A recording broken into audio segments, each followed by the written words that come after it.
টানা বৃষ্টিতে রাজধানীর বিভিন্ন স্থানে জলাবদ্ধতা দেখা দিয়েছে এবং ভোগান্তিতেও পড়েছেন নগরবাসী। নিউ মার্কেট এলাকা থেকে যুক্ত হচ্ছেন সহকর্মী মানজুমা আফরোজ নীলিমা, সকাল থেকে আপনি ঘুরেছেন রাজধানীর বিভিন্ন এলাকায়।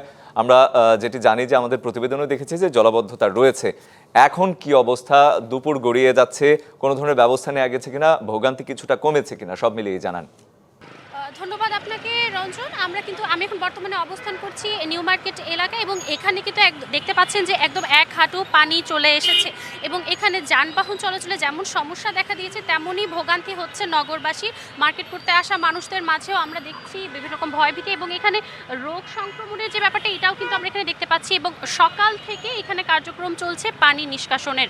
মার্কেটের ভিতরেও যেহেতু পানি ঢুকে গেছে সেখান থেকে আসলে নিষ্কাশনের ব্যবস্থা চলছে, যে যার মতো করে কাজ করছে এবং আমরা এখানে দেখতে পাচ্ছি যে অনেক সিটি কর্পোরেশনের যে কর্মীরা আছে মাঠ পর্যায়ে তারাও কিন্তু এখানে পানি নিষ্কাশনে কাজ করে যাচ্ছে সেই সকাল থেকে, যেহেতু কালকে সারা দিন এবং রাতে বৃষ্টি হয়েছে। সো এই জিনিসটা কিন্তু নগরবাসীর একটা ভোগান্তির কারণ। এটা শুধুমাত্র 1-1.5 বছরের না, এক একজনের কথায় আমরা যেটা বুঝতে পারছি আসলে ভোগান্তিটা 30 থেকে 40 বছর একটা ভোগান্তি এবং মার্কেটের ভিতরে পানি যাচ্ছে এবং এখানে ব্যবসায়ীদের কিন্তু অনেক বড় ক্ষতি হচ্ছে।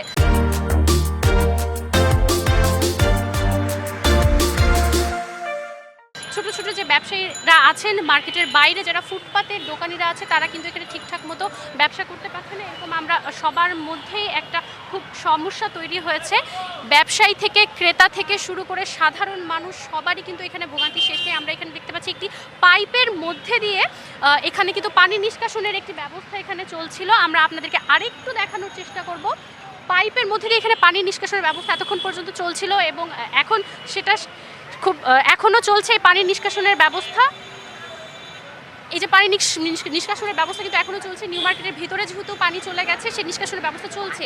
এটার জন্য ভোগান্তিতে পড়ছে সাধারণ মানুষ থেকে শুরু করে নগরবাসী এবং ব্যবসায়ী ক্রেতা সবাই। এই ছিল আমার কাছে ঢাকা নিউ মার্কেটের থেকে সর্বশেষ তথ্য জলাবদ্ধতার।